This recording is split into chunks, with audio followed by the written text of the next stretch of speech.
अस्सलाम वालेकुम everyone, this is मुसफ़ Khan और आज की वीडियो में हम देखने वाले हैं डॉम एक्सेसेस की कुछ लैब्स। ये लैब्स प्रोवाइड की गई हैं पॉन फंक्शन की तरफ से। बेहतरीन लैब्स हैं डॉम क्रॉस साइट स्क्रिप्टिंग को समझने के लिए। तो आज से हम वन बाय वन करके इजी लैब्स को देखने वाले हैं ताकि आपको डॉम क्रॉस साइट स्क्रिप्टिंग अच्छी तरह समझ में आ सके। तो चलिए स्टार्ट करते हैं।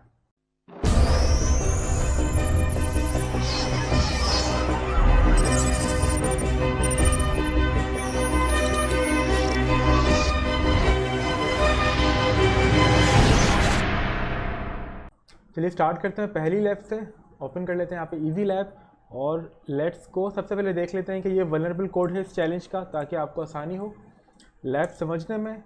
हमने पेस्ट करवा लिया और लेट्स को। अब यहाँ पे आ गई हमारी आज की लैब। ठीक है, ये है हमारी आज की लैब।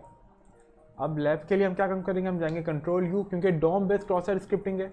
यहाँ पे कोई पेलोड आपको नहीं दिया हुआ, तो आपने क्या काम करना है, सबसे पहले सोर्स कोड रीड करना है। यहाँ पे आपका जो भी वल्नरेबल कोड है जावास्क्रिप्ट के अंदर वो कॉपी करना है और उसको थोड़ा सा एनालाइज करना है कि कोड क्या काम कर रहा है।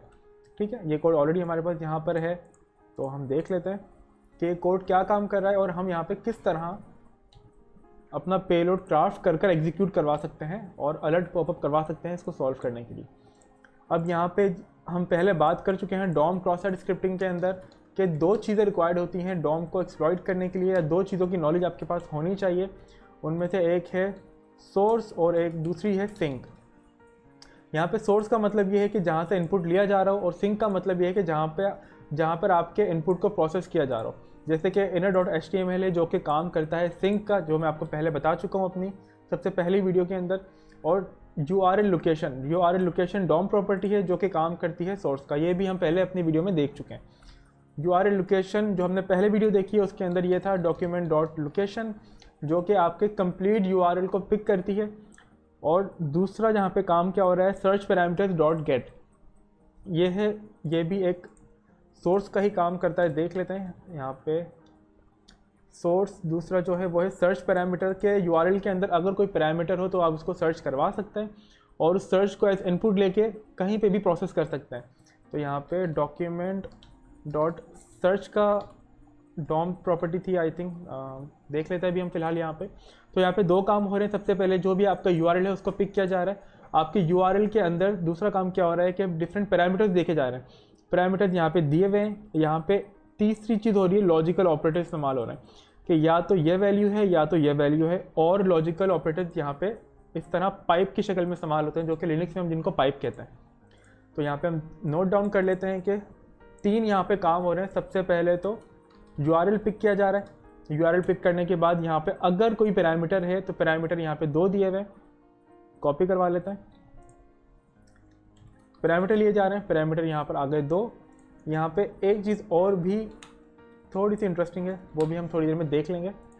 अब यहाँ पे देख लेते हैं पैरामीटर। सबसे पहले कॉपी करते हैं somebody और जाते हैं अपने पेज की तरफ, क्योंकि यहाँ पे कोई पैरामीटर नहीं है।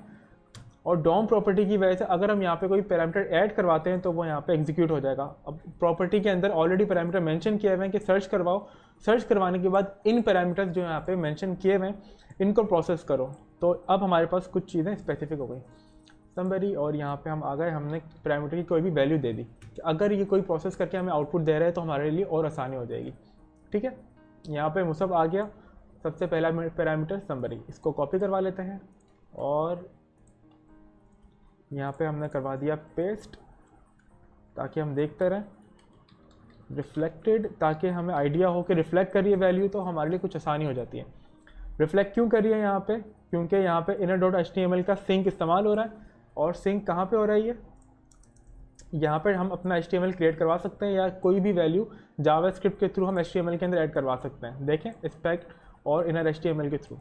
तो ये एक कोड है जिस पर हम पहले भी बात कर चुके हैं।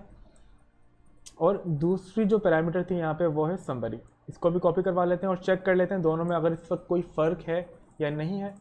हमने कहा पेस्ट हो चुका है, अब हमने करवा दिया एंटर। अब यहाँ पे वैल्यू चेंज नहीं हो रही है। तो यहाँ पे एक छोटा सा डिफरेंस है वो ये है कि यहाँ पे दो पैरामीटर्स दिए हुए एग्जाम्पल के तौर पे somebody the first one and the other one is with capital letter. यहाँ पे जो ये पैरामीटर है वो है डबल कोट्स के अंदर। डबल कोट्स के अंदर यहाँ पे स्ट्रिंग को और शो किया जा रहा है एज स्ट्रिंग वैल्यू शो हो रही है, और सिंगल कोट के अंदर यहाँ पे एज पैरामीटर लिया जा रहा है, यूज़र इनपुट लिया जा रहा है। यूज़र इनपुट लेने के बाद इसको as it is inner dot HTML जो सिंक वैल्यू है वहाँ पे दिखाया जा रहा है। इसका मतलब ये है कि अगर हम अपना ये जो पैरामीटर है somebody जो कि एज इनपुट लिया जा रहा है, या जहाँ पर हम अपना इनपुट दे सकते हैं लेट्स से मुसब, और वो as it is without any filtration process, without normalization यहाँ पर पेस्ट हो रहा है अपने H1 टैग के अंदर, तो हम यहाँ पे एक काम और भी कर सकते हैं। यहाँ पर हम कोई भी पेलोड एग्जीक्यूट और भी करवा सकते हैं। लेट्स से यहाँ पे हम करवा लें H3 और यहाँ पे दे देते हैं कोई भी एक value, let's say please subscribe, और क्लोज करवा लेते हैं टैग को, H3 का टैग। अब यहाँ पे एक चीज़ का डिफरेंस आपने देखना है कि जो वैल्यू एक्चुअल में है मुसब वो यहाँ पे जा रही है H2 टैग के अंदर, और जो हमने अपना पेलोड दिया है क्राफ्ट कर रहे हैं वो है H3 वैल्यू। तो यहाँ पे एक डिफरेंस क्रिएट होना चाहिए H2 और H3 के अंदर। And the second thing, H2 या H1 की जो भी सीरीज़ है, H1 या H1, H2, H3, ये तमाम जहाँ पे भी इस्तेमाल होती है वहाँ के बाद एक लाइन ब्रेक आ जाता है। मतलब कि H1 के जहाँ पे भी हम इस्तेमाल करेंगे उसके बाद कोई भी नेक्स्ट वैल्यू होगी तो वो लाइन 2 में आएगी।